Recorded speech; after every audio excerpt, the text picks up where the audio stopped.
Kofi, you're a feel-good story. Yay, Kofi, David and Goliath and all that good stuff. But truth be told, you're no threat to the Almighty.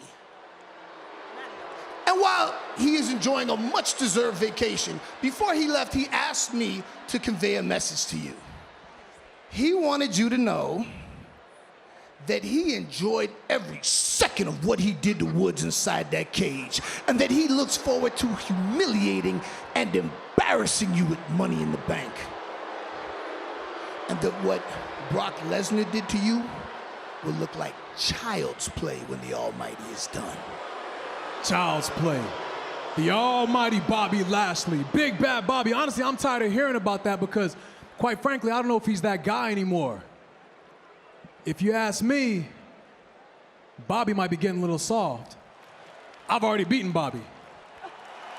And I know damn well I can beat him again because right now, Bobby is looking more beatable than ever.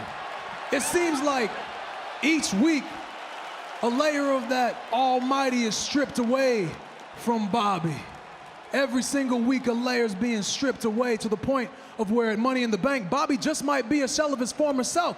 Bobby just might look like, he might look like you. Running around in overpriced suits, hobbling around, desperately trying to grasp onto some semblance of what he used to be, some semblance of success. Let me explain something to you.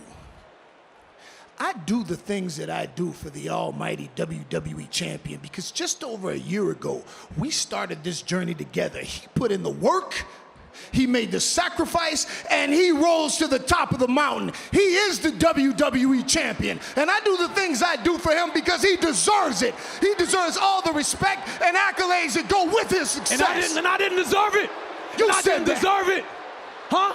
I didn't work hard for the accolades that I had for my success. I didn't work hard for it.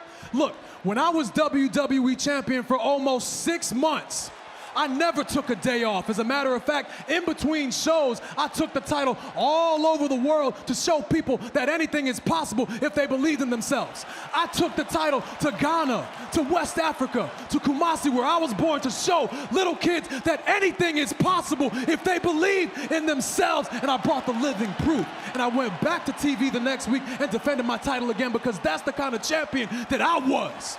So let me get this straight. When you went back home to Ghana as the WWE champion so that you could bask in the glory of being a national hero, to feed your ego, you were working hard? I respect your optimism. I really do. And as I recall last week, your personal court jester, Xavier Woods, he was extremely optimistic. The extent of his injuries was so severe that he couldn't even make it to work this week. The odds of him making it to work next week are about as likely as you leaving Money in the Bank WWE champion. You might want to check your numbers and check your odds because, spoiler alert, Xavier Woods will be back here next week because Xavier Woods has heart. Xavier Woods is a fighter. Xavier Woods has resiliency, unlike you, who has been milking this knee injury for the better part of 6 months. You ought to be ashamed of yourself, bro. Milking? Listen, my knee is hurt. It's legitimately injured, and I'm not cleared for combat. And if I was, I would come in that ring and I would whoop your ass. But, fortunately for you, and unfortunately for me, I'm not cleared. I'm hurt.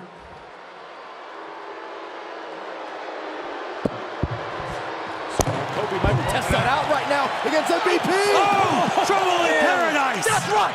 Look at you. Look at you. You weren't too hurt when you were dangling that key in front of my face. When you not was inside that cage. You weren't too hurt then. You weren't too hurt when you were grabbing Drew's leg. You were hurt then. You were hurt. No, now you hurt, bro. Now you hurt. Now you hurt. Now you're hurt. There is a fire that has been ignited in the soul of Kofi Kingston. And I'll tell you what, if the WWE Champion Bobby Lashley dares make the mistake of looking past Kofi Kingston will accomplish something very special at Money in the Bank.